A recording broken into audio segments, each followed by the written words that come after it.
ఇన్ని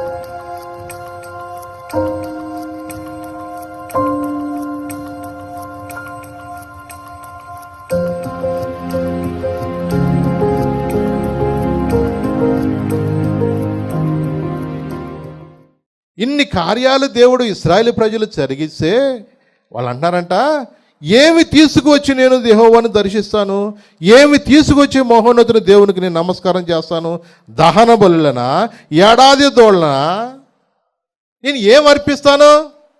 కొన్నిసార్లు మనం అనుకోవచ్చండి, అది దేవునికి ఏదో నేను ఇవ్వాలనుకుంటాం, కానీ కొన్నిసార్లు ఇవ్వగలిగిన మనసు కూడా దేవుడు ఇస్తేనే వస్తుంది. అది కూడా చేయగలిగిన మనసు ఉన్నప్పుడే చేయగలుగుతాం, తప్ప చేయలేమండి ఇంకొకళ్ళు ఎప్పుడు కూడా. దేవుడు కొంతమందిలో ఆ హృదయాన్ని పెడతాడండి. నిజమే, అది ధన్యత. ఎందుకంటే దేవుడు కొంతమందిని ఏర్పరచుకుంటాడు. మనం అనుకోవచ్చు కొన్నిసార్లు, నాకు ఏది ఉంటే ఇది ఉంటే ఏదో చేద్దాం అనుకుంటాం, కానీ ఆ మనసు, ఇచ్చే మనసు గొప్పది. ముందు వాళ్ళు ఏమన్నారు అక్కడ, వేలాది నదులంత విస్తార తైలము నీకిచ్చిన చాలునా,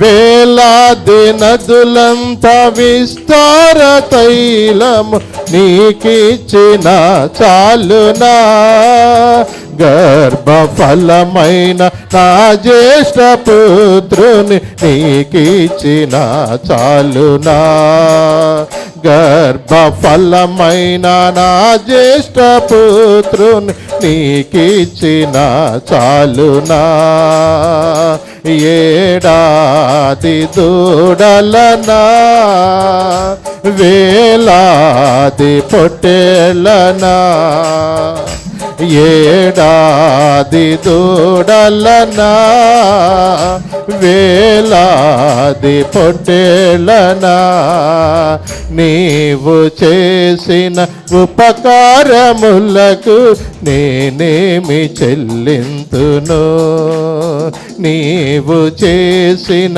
ఉపకారములకు నేనేమి చెల్లింతును.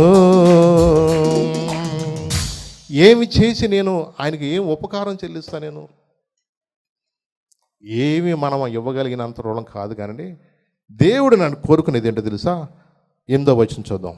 మనుషుడా, ఏది ఉత్తమమో అది నీకు తెలియజేయబడి ఉన్నది, న్యాయముగా నడుచుకుంటయు, కనికరమును ప్రేమించుటయు, దీన మనసు కలిగి నీ దేవుని ఎదుట ప్రవర్తించుటయు, ఇంతే కదా యెహోవా నిన్ను అడుగుచున్నాడు. ఇంతే కదా యెహోవా నిన్ను అడుగుచున్నాడు. మనుషుడా, ఏది ఉత్తమమో అది నీకు తెలియజేయబడింది.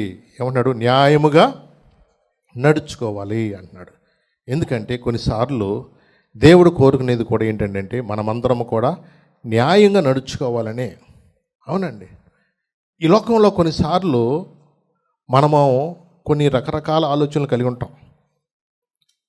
ఒక తల్లి అంటే ఒక రోజున కూతురింటికి వెళ్ళిందంట. కూతురింటికి వెళ్తే అక్కడ పొద్దున్న అల్లుడు ఏం చేస్తాడంట, కాఫీ కలిపి వచ్చి, ఆంటీ కాఫీ తాగండి అన్నాడంట. చక్కగా, నా బంగారమే, ఎంత మంచి అల్లుడు దొరికాడని చెప్పి చక్కగా ముచ్చటగా ఉందంట. ఇక కాసేపుడికి ఇక పిల్లలకి స్కూల్ టైం అయిపోయడానికి అలా అడావుడి పడిపోతూ ఉంటారుగా. ఇక పిల్లలకి స్నానాలు చేపించేస్తుంట. మనోడు అవసరమైతే పక్క నుంచి డిష్ వాషర్లు అన్నీ కడిగేసుకుంటున్నాడు. ఇక బట్టలని వాషింగ్ మిషన్లో వేసేస్తా అంటే అన్ని గబగబ కోసేస్తాను. అమ్మాయికి వంట వండేటప్పుడు కటకసా ఏం చేస్తున్నాడు ఆయన? ఎంతైనా నా కూతురు తెలివిగలదే. ఎట్లా అంట, నా కూతురు ఎంతైనా తెలివిగలదు అనుకుని మొత్తానికి ఎంత మురుసుకుందో. ఏదైనా మళ్ళా కొన్నిసార్లు ఏంటి, ఎక్కడైతే స్టేషన్ అంటది కదా, మళ్ళీ పక్కన ఇంకో హామ్ ఉందిగా, ఎవరో ఒకళ్ళు ఏదో అంటూ ఉంటారు. ఇంటి పక్కన వాళ్ళన్నా ఏదో గోలెంతులని. సరే, ఎంతైనా నా కొడుకు ఇల్లేగా, నన్ను ఎవడేమోనా అక్కడికి వెళ్ళింది మొత్తానికి. సరే, అక్కడ 4 రోజులు ఉందామని అక్కడికి వెళ్తే సేమ్ సిట్యువేషను. పొద్దున్నే మమ్మీ అనంట కాఫీ అన్నాడంట.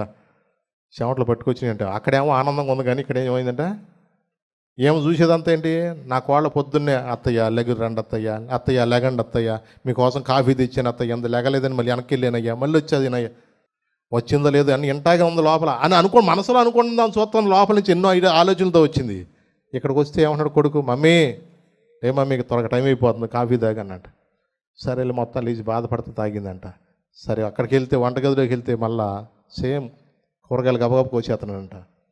కూరగాయలు గబగబ కోసేస్తున్నాడు. ఇక కొడుకే మొత్తం కోసేసి ఇక పిల్లలకి స్నానాలు చేయించేసి గబగబ వంట అన్నీ రెడీ చేసి వాళ్ళ క్యారేజీలు కూడా అన్నీ తీసుకెళ్ళిపోవాలి తొందరగా హడావుడిగా అన్నీ లైన్ చేస్తూ ఉంటుంటే ఇక చూసిందంట. ఇక 3 రోజుల తర్వాత మొదలెట్టిందంట. ఏమందంట తెలుసా? ఇటు దద్దమ్మ ఎవడు పెళ్ళాం ఇటు తొత్తు అయిపోయాడు అంటుందండి. అంటే ఇక మాటలు ఒకలాగా లేవు. ఇక ఎన్ని అక్కడేమో మాట్లాడిన మాటలేమో ఎంతైనా నా కూతురు తెలివిగలది, అదృష్టవంతురాలు, మొత్తానికి చక్కగా భర్తను మాత్రం లైన్లో పెట్టుకుందని అనుకుంది. కానీ ఇక్కడికి వచ్చేకి కొడుకుని పట్టిన ఏముంది? ఆడ దద్దమ్మ, ఆడ సవట, ఆడు అట్టయిపోయాడు, అసలు ఆడు పనివాడు అయిపోయాడు. అంటే చూడండి, ఇది కొన్నిసార్లు మనకు న్యాయం అనిపిస్తుందా? మనం న్యాయమే అనుకుంటాం, మాట్లాడతాం, ఎక్కడికి వెళ్ళినా మాట్లాడేది న్యాయమే. మాట్లాడినా కూతురు దగ్గరికి వచ్చేళ్ళకి ఒక న్యాయం, కొడుకు దగ్గరికి వచ్చేళ్ళకేమో ఒక న్యాయం. నిజమే. కూతురు పిల్లలకి దగ్గరికి వెళ్తేనేమో వాళ్ళకి ఏమే చేపించే వంట చేసేస్తుంది. ఏమే కూతురు ఇంటికి వెళ్తే కాళ్ళు ఇంటికి వెళ్తే ఏం చేస్తుంది?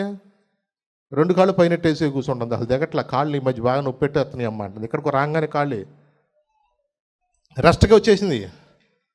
అంటే చూడండి, కొన్నిసార్లు ఎలా ఉంటుందంటే అది న్యాయం అనిపిస్తుందా మనకే? దేవుడు కోరుకునేది కూడా అదేనండి, మనం న్యాయంగా నడుచుకోవాలంటున్నాడు. ఇర్మియా చూడండి 22:3 వచ్చిన చూడండి ఒకసారి. యెహోవా ఇలాగో ఆజ్ఞ ఇచ్చుచున్నాడు, మీరు నీతి న్యాయములను అనుసరించి నడుచుకొనుడి. దోచుకొనబడిన వానిని బాధ పెట్టు వాని చేతిలో నుండి విడిపించుడి. పరదేశులనైనను తండ్రి లేని వారినైనను విధవరాండ్రనైనను బాధింపకుడి. వారికి ఉపద్రవము కలుగజేయుకుడి. ఈ స్థలములో నిరపరాధుల రక్తము చిందింపకుడి. ఈ స్థలములో నిరపరాధుల రక్తము మీరు చిందించొద్దు. న్యాయంగా నడుచుకోండి. నిజమేనండి. ఎక్కడ చూసినా ఈ రోజున అన్యాయమే. మనుషుల్లో ఎక్కడ చూసినా ఈ రోజున న్యాయం కనపడతలేదండి. మనోడేనా, మన పార్టీయేనా అంటే కొన్నిసార్లు ఎలా ఉంటుంది న్యాయం మారిపోతూ ఉంటుంది. వాళ్ళకి ఒకటి వచ్చిందండి బాబు, నాకు అసలు లేదండి అంటే ఉరుగా రేపాడికి పెళ్ళి అవుద్ది, మరి కావద్దా? మనకు అదే న్యాయం. మనోడైనా, మన పార్టీ ఇస్తేనా, డబ్బులు ఇస్తేనేనా అంటే సామాన్యులకు న్యాయం ఎక్కడ దొరుకుతుంది ఈ రోజున? అందరూ పెద్ద పెద్ద వాళ్ళ రికమెండేషన్లు అందరికీ దొరుకుతాయా? కొన్నిసార్లు ఈ రోజున జాబ్ రావాలన్నా, ఈ రోజున ఒక పదవి రావాలన్నా, ఈ రోజున ఏదైనా ఒక పని జరగాలన్నా కూడా కొన్నిసార్లు ఎలా ఉంటుందంటే ఎక్కడో ఒక రికమెండేషన్ ఉన్న వాళ్ళకే పనులు అవుతున్నాయి, కానీ సామాన్యులకి పనులు అవ్వట్లేదు. న్యాయం ఎక్కడ కనపడుతుంది ఈ రోజున? చాలామంది ఈ రోజున కొన్నిసార్లు మానసికంగా, కొన్నిసార్లు ఇక నా జీవితం లేక దొరకదేమో న్యాయం అన్నట్టుగా కుంగిపోతూ ఉన్నారు రోజునండి. అవునండి. ఇంకా కొంతమంది ఉన్నారు. మొదటి రాజులు చూడండి, వాళ్ళు ఎలాంటి వాళ్ళు, ప్రవర్తన ఎలాంటిదో. మొదటి రాజులు 21వ అధ్యాయం 17-19 చదివాను. అప్పుడు యెహోవాకు తిష్బీయుడైన ఏలియాకు ప్రత్యక్షమై ఇలాగ సెలవిచ్చెను, నీవు లేచి షోమ్రోన్లోనున్న ఇశ్రాయేలు రాజైన ఆహాబును ఎదుర్కొనుటకై బయలుదేరుము. అతడు నాబోతు యొక్క ద్రాక్ష తోటలో ఉన్నాడు. అతడు దానిని స్వాధీనపరచుకొనబోయెను. నీవు అతని చూచి ఇలాగూ ప్రకటించుము, యెహోవా సెలవిచ్చినదేమనగా దీని స్వాధీనపరచుకునవలనని నీవు నాబోతును చంపితివి కదా. యెహోవా సెలవిచ్చినదేమనగా ఏ స్థలమందు కుక్కలు నాబోతు రక్తం నాకినయో ఆ స్థలమందే కుక్కలు నీ రక్తమును నిజముగా నాకునని అతనితో చెప్పాను. అవునండి. పేదవాడు పాపం తనకున్న పిత్రార్జితంలో ఏదో కొంచెం భూమి ఉంటే దానిలో ఏదో ద్రాక్ష తోట వేసుకుంటే ఈయనకి ఏమంటున్నాడు, నాకు కూర కోసం ఆకుకూరలు వేసుకుంటాక నాకు ఆ నేల కావాలయ్యా, నాకు ఇచ్చేయి అన్నాడు. అయ్యా కొంచెం ఏదో పిల్లలు పెళ్లి చేసుకుందాం, నా కూతంత ఏదో నేను ఉంచుకున్నానయ్యా, దయచేసి కొంచెం ఏమనుకోబాకయ్యా, దాన్ని ఇవ్వలేనయ్యా, నా పిత్రార్జితం అయ్యానంటే మూతి ముడుచుకుని ఇంటికాడ బాధపడతా కూర్చున్నాడు. ఈలోపు భార్య యెజబెల్ వచ్చి, ఇశ్రాయేలు ప్రజలకు రాజు అనుకున్నావా, నువ్వేమన్నా చేతకానవాడు అనుకున్నావా, నేను చెప్తా కానీ నువ్వు ఆడు కూర్చో అందంట. 2 సాక్షులను పిలిపించింది. రాజును దూషించాడు ఈయన, దేవుని దూషించాడు. కాబట్టి మన చట్ట ప్రకారము అలాంటి వ్యక్తులు ఏం చేయాలి, మనము రాళ్లతో కొట్టి చంపాలి. 2 పనికిమాలిన వాళ్ళు 2 పేరుకుంది. నేను అంటాం కాదు, బైబిల్లో రాయబడింది, మీరు చదవండి కింద. పనికిమాలిన వాళ్ళు అంటాడు. ఎవరు పనికిమాలిన వాళ్ళు? రూపాయి కక్కుతుపడి అబద్ధ సాక్ష్యాలు చెప్పేవాళ్ళు బైబిల్ ఏమంటుంది, పనికిమాలిన వాళ్ళు అంది. 2 పనికిమాలిన వాళ్ళు పిలిపించి వాళ్ళతో అబద్ధ సాక్ష్యాలు చెప్పించింది. ఇక రాళ్లతో కొట్టి చంపాలి కాబట్టి ఆయన మాట ఏమీ చెల్లుద్ది? రాజుగారికి ఎదురు చెప్పాడంట, రాజుగారిని తిట్టాడంట. వీడికి ఎంత పొగర్రా. ఇక జనాలు ఒకటేముంది, ఇక 4 రకాలుగా అనుకుంటూ ఉంటారు. ఇక ఏమీ మాట్లాడలేని పరిస్థితుల్లో రాళ్లతో కొడితే చచ్చిపోయాడు పాపం. ఇక అలాంటి వ్యక్తిని ఇక ఎలా ఉందంటే కుక్కలు లాగుతున్నాయి పాపం అతని రక్తాన్ని. ఇలాంటి సిట్యువేషన్ అంతా కూడా దేవుడు చూసి ఎమ్మటే ఏలియాకి దేవుడు చెప్తున్నాడు, నువ్వు లేచి షోమ్రోన్లో ఉన్న ఇశ్రాయేల్ రాజుని ఆహాబుని ఎదుర్కొంటకు వెళ్ళు. అతడు నాబోతు యొక్క ద్రాక్ష తోటలో ఉన్నాడు, అతడు దాన్ని స్వాధీనపరచుకొని పోతున్నాడు. నీవు అతన్ని చూచి ఇలాగ ప్రకటించు, యెహోవా సెలవిచ్చినది ఏమనగా, దీన్ని స్వాధీనపరచుకోవాలని నీవు నాబోతును చంపితివి కదా. యెహోవా సెలవిచ్చినది ఏమనగా, ఏ స్థలమందు కుక్కలు నాబోతు రక్తం నాగెనో ఆ స్థలమంది కుక్కలు నీ రక్తం కూడా నిజముగా నాకునని అతనితో చెప్పు. అన్యాయంగా దోచుకుంటాం దేవుడికి ఇష్టం లేదు. పేదవాడై ఉండొచ్చు, ఒక పేదవాడి చేతిలో నుంచి నువ్వు దౌర్జన్యంగా నువ్వు అలా లాగేసుకుంటాం దేవుడికి ఇష్టం ఉండదండి. నిజమేనండి.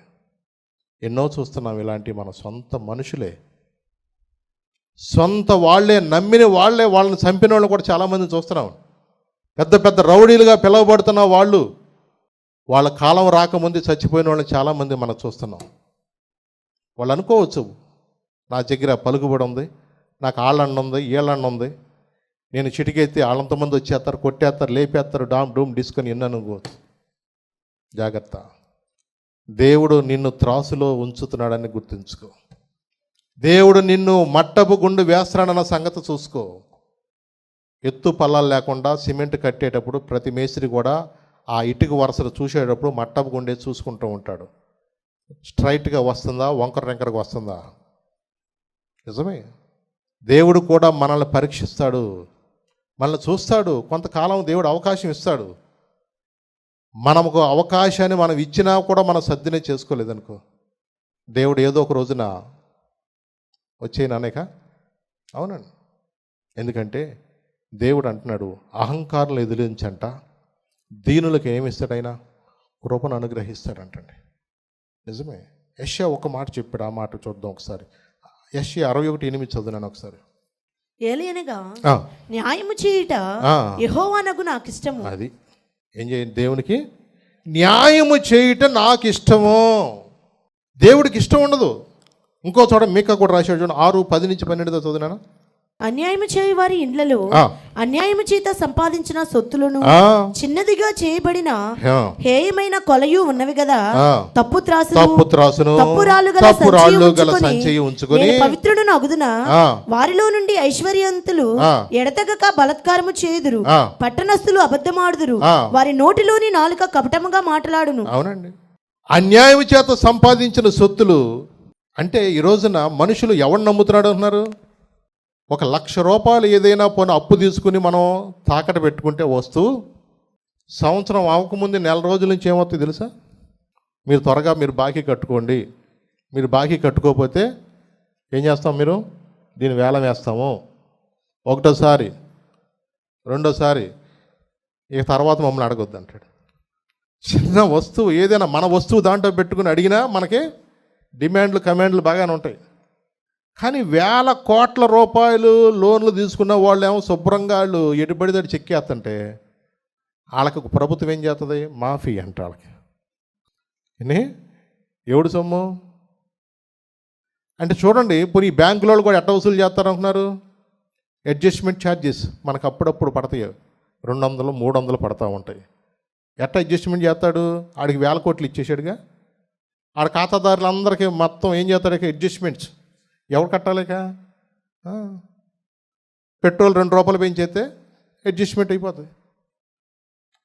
దొంగలు ఊళ్ళు పంచుకున్నట్టుగా ఆళ్ళు బాగానే ఉంటారు. అక్కడ అసలు ఫ్యాక్టరీ ఉండదు, పాటు ఉండదు, స్థలం కూడా ఉండదు. అక్కడ స్థలం వచ్చేసినట్టుగా, కట్టేసినట్టుగా, చూపించేసినట్టుగా, రోడ్డు వేసినట్టుగా అన్నీ డబ్బులు అయిపోతాయి. టెండర్లు కూడా వాళ్ళకి వచ్చేస్తాయి. అక్కడ రోడ్డు ఉండదు, అక్కడ ఇంకోటి ఉండదు. అన్యాయం అనిపించట్లేదు ఈ రోజున? దేశంలో ఎక్కడ చూసినా మోసం, అన్యాయమే, కమిషన్ వ్యాపారమే. ఆయన అంటున్నాడు, అందుకని అన్యాయము చేయువారి ఇండ్లలో అన్యాయము చేత సంపాదించిన సొత్తు. కొన్నిసార్లు రైట్ చేసినప్పుడు ఆ క్యాష్ లెక్కెట్టేయడానికి వాళ్ళకి అసలు మనుషులు సరిపోక మెషన్లు వేసుకొస్తున్నారు. అన్ని బ్యాంకుల్లో మెషన్లు తీసుకొచ్చిన ఏ గోడ పగలు కొట్టినా కట్టలు కట్టలు వచ్చేస్తాయి. మొన్న ఇంట్లో ఎట్ట కాలిందో కానీ ఒక ఇంట్లో మొత్తానికి నొప్పి పెట్టుకుని కాలిపోతే నోట్లు అన్నీ 500 నోట్లు కట్టలు కట్టలు కాలిపోతే బోళ్ళన్నీ కాలిపోయినాయి. మళ్ళీ అంటున్నాడు ఎవడో ప్రతిపక్షం నా మీద అన్నట్టుగా నా మీద ఎవడో నీ ఇంట్లో కాలిపోతే కూడా ఇంకోటి మీద పెడుతున్నాడు ఏంటి? మొన్న ఒక రాజకీయ నాయకుడిని అరెస్ట్ చేశారు. అరెస్ట్ చేసిన తర్వాత ఎక్కడో దాచాడని చెప్పేసి డ్రైవర్ ఇంట్లోకి వెళ్ళి మొత్తం వెతికితారు. డ్రైవర్ ఇంటి నిండా డబ్బే ఓళ్ళని కట్టలు కట్టలు అసలు ఒక రూమ్ నిండా అయ్యా ఉండే. మొత్తం కట్టలన్నీ తీసుకొచ్చి లెక్కేస్తాక అక్కడికి 3-4 రోజులు పట్టినాయి. ఇన్ని కట్టలు ఎక్కడేరా నీకంటే నాది వెళ్ళదు అంటున్నాడు. వీడు ఎక్కడ పని చేస్తున్నాడో పని ఆ మంత్రి గారు బాబు నీదేనా సొమ్ము అంటే అసలు మన సంబంధం లేదు, మరి ఎక్కడికి తెచ్చాడు? అన్యాయము, దోచుకొనుట, పేదవాడికి చిన్న పని చేయాలన్నా లక్షలు దోచుకుంటా. అవునండి, ఈరోజు ఎక్కడ చూసినా దేవుడు అందుకే అన్నాడు న్యాయంగా నడుచుకుంటారా. ఇవాళ కష్టపడిందే నిలబడి చావట్లా, ఈ చేత్తో పై చేత్తో కింద చేత్తో లాగితే ఇంకెక్కడి నుంచి వచ్చేస్తే శాపం. అది శాపాన్ని కూర్చుకోవద్దు, మనము న్యాయముగా నడుచుకో. దేవుడు అందుకని అంటున్నాడు. ఎందుకు తెలుసా? 1 కొరింథీయులకు చేయండి ఒక మాట. 1 కొరింథీయులు 6:9. అన్యాయస్తులు దేవుని రాజ్యమునకు వారసులు కానేరని మీకు తెలియదా? మోసపోకుడి, జారులైనను, విగ్రహారాధికులైనను, ఆడంగితనము గలవారైనను, పురుష సంయోగులైనను, దొంగలైనను, లోబులైనను, త్రాగుబోతులైనను, దోషకులైనను, దోచుకుని వారైనను దేవుని రాజ్యమునకు వారసులు కానేరరు. చూసారండి, మొట్టమొదటి పేరు ఎవరిదండి లిస్టులో? అన్యాయస్తులే. జాగ్రత్త, అన్యాయస్తులు దేవుని రాజ్యమునకు వారసులు కానేరని మీకు తెలవదా? అందుకని న్యాయంగా నడుచుకోండి. 2వ మాట ఏమన్నా? కనికరము కలిగి ఉండమన్నాడు. ఏం కలిగి ఉన్నాడు? కనికరం కలిగి ఉండమన్నాడు. ఎందుకంటే ఈ రోజున ఆయన కనికరము కలిగిన వాడే కాబట్టి మనం కూడా కనికరం కలిగాల. కొంచెం ఏదో పేదోడన్నా ఏదైనా కొంచెం మనం ఏం చేయాలంటే కొంచెం ఆ కనికరం అనేది మనుషుల్లో ఉండాలా. కఠినత్వంగా ఉండకూడదు. నేను అనుకున్న దానిగా అనుకున్నట్టుగా నువ్వు వచ్చి నా కాళ్ళు అట్టుకుంటేనే ఏమైంది, కొంచెం మనం తగ్గించుకుంటే ఏమైంది? కొన్నిసార్లు వాళ్ళు అనుకున్నదే అనుకున్నట్టుగా అనుకోవాలనుకుంటారు, చూస్తారు. కానీ మనం కొన్నిసార్లు ప్రేమతో దేన్ని జయించాలండి, ఏదైనా సరే. నిజమే. ఎందుకంటే ఒక మాట మీకు ఎగ్జాంపుల్ చెప్తా. హోషేయలోనే చెప్పాడు 6వ అధ్యాయం 6వ వచనం చూడండి. నేను బలిని కోరను గాని కనికరమునే కోరుచున్నాను. దహన బలుల కంటే దేవుని గూర్చిన జ్ఞానము నాకు ఇష్టం. ఇదే ప్రభు చెప్తున్నారు మత్తయి సువార్తలో కూడా 9వ అధ్యాయం 13వ వచనంలో సేమ్ ఇదే ఉంటుంది అక్కడ. నేను కనికరమునే కోరుతున్నాను. ఆయన దగ్గరకు వచ్చారు 3 రోజుల నుంచి, పాపం ఒక్కడ తినలేదు. 3 రోజుల నుంచి దేవుడు మాటలు వింటానే ఉన్నారు. ఆయన కనికరపడి వాళ్ళ మీద, వాళ్ళకి ఏదైనా కొంచెం ఆహారం చూడండియా, ఇటు చూస్తే మొత్తానికి ఒక బొడ్డోడి దగ్గర ఉన్నాయి పట్లంలో 5 రొట్టెలు 2 చేపలు ఉంటాయి. దేవుడు అటు తీసుకొచ్చాడు. ఇక మొత్తానికి అటు విరిచి ఆశ్చర్యించి ప్రార్థన చేస్తే 5,000 మందికి పంచగా 12 గంపలు. అంటే చూడండి, వాళ్ళ మీద కనికరము కలిగిన వాడండి ఆయన. నిజమే. వాడి స్థితిని చూసిన దేవుడు గెరాసిన ప్రాంతంలో కూడా ఆడు 2,000 దురాత్మల చేత వాడు బట్టలు లేకుండా సమాధుల్లో అలా ఉంటున్నాయి. వాడిని చూసి కనికరపడ్డాడు, వాడిని విడిపించాడు. నిజమే, వాడి స్థితిని మార్చాడు. నాయన అనే గ్రామం కింద వెళ్తున్నప్పుడు ఒక పాడి మీద ఒక యవనస్తుని మోసుకెళ్తుంటే ప్రభు వాడిని చూసి కనికరపడ్డాడు. ఆయన కనికరం ఉండగాబట్టే ఈరోజు నువ్వు నేను ఇక్కడ కూర్చోగలిగాం. అవునండి, అందరికి దొరకదండి ఆ కృప. అందరూ దేవుని ఆరాధించలేరు, అందరూ దేవుని ఘనపరచలేరు. ఆ కృప కొంతమందికే దొరుకుతుందండి. దేవుని యొక్క బిడ్డలుగా నిజంగా ఆయన కృప ఉండాలి మనకి ఏదైనా సరే. 3వ మాట ఏంటంటే దీన మనస్సు. ఏ మనసు అన్నాడు ఆయన? దీన మనస్సు. జకర్యా 9:9 చదువును ఒకసారి. ఆయన ఎంతగా దీనపరుడుగా ఉన్నాడు అక్కడ కనపడుతుంది.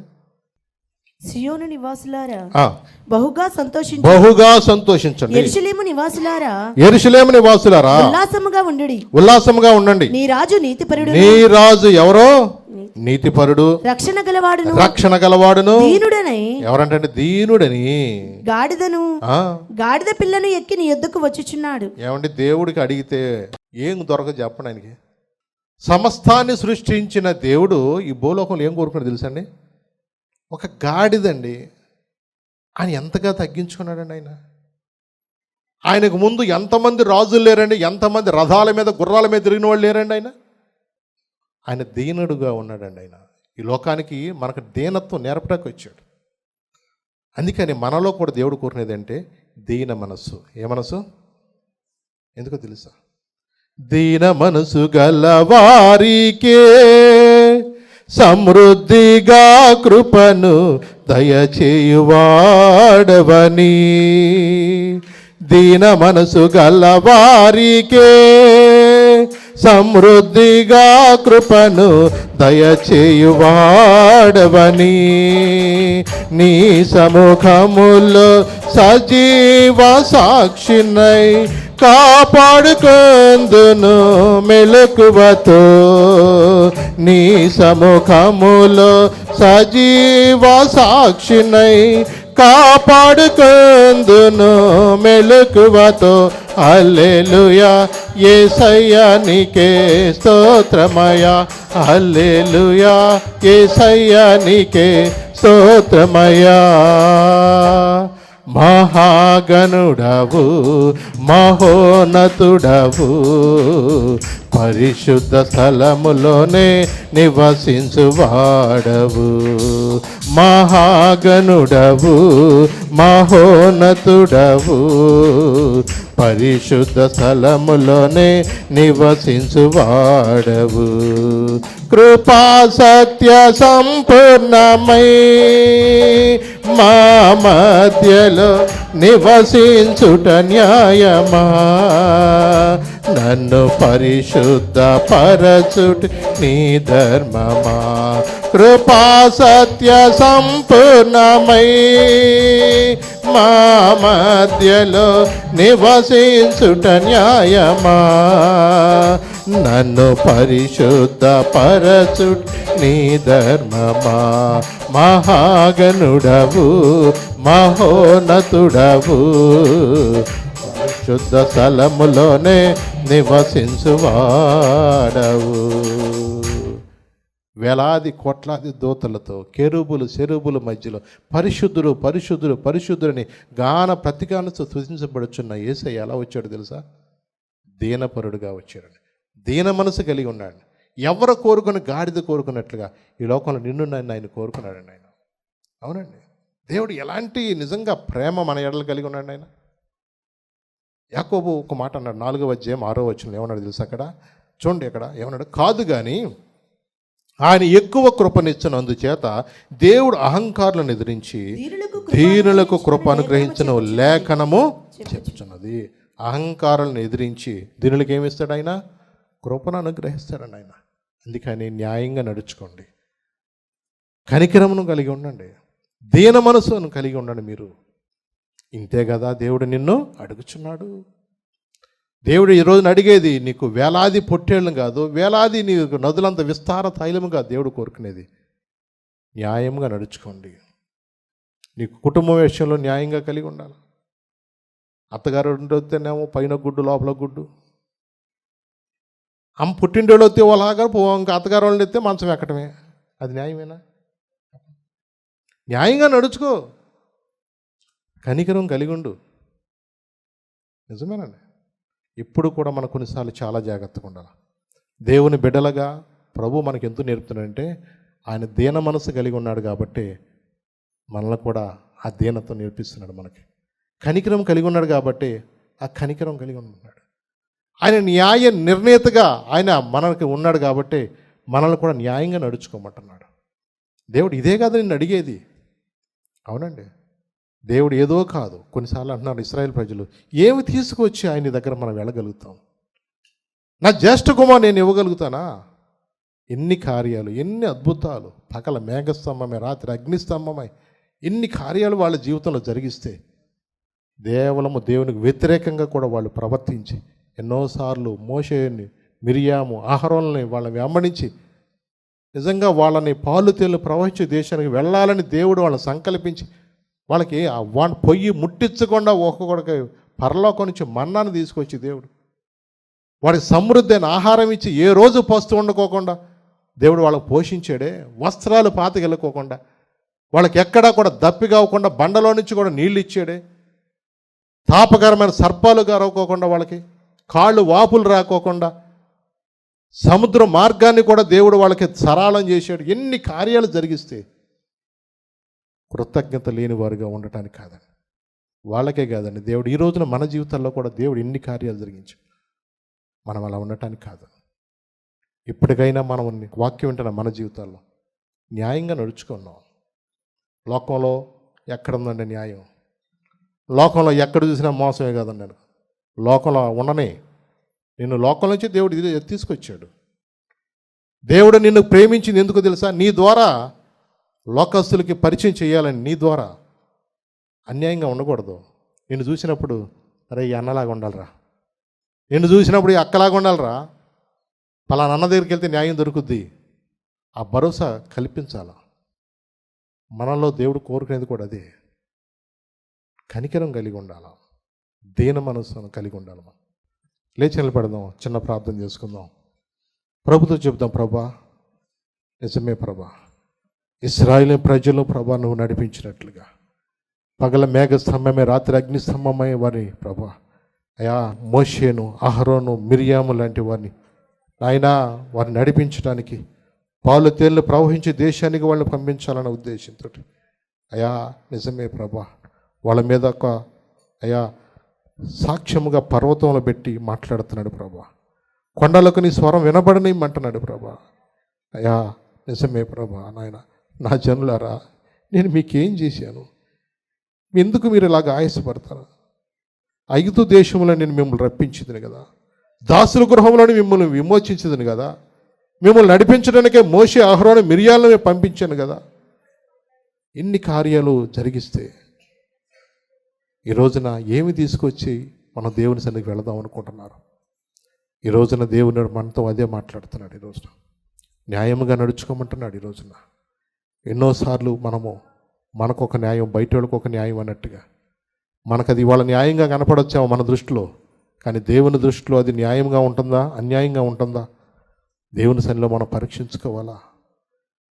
నిజంగా మనం కొన్నిసార్లు దేవుని ఎడల మనము ఎలాంటి ఉద్దేశం కలిగి ఉన్నామో, మనము మందిరానికి వస్తున్నప్పుడు మనం ఎలాంటి ఉద్దేశంతో వస్తున్నామో, మన హృదయాలు ఎలాగున్నాయో ఈరోజు దేవుడు మనతో మాట్లాడుతున్నాడు. ప్రభా, యథార్థంగా నేను ఎన్నోసార్లు లేను ప్రభా, ఎన్నోసార్లు ప్రభా నాయన నాలో కపటమే కనపడుతుంది ప్రభా. ఏదో పైకి ప్రార్థనకంటూ ఉంటున్నాను కానీ ప్రభా యథార్థత నాలో లేదు ప్రభా, నమ్మకత్వం లేదు ప్రభా.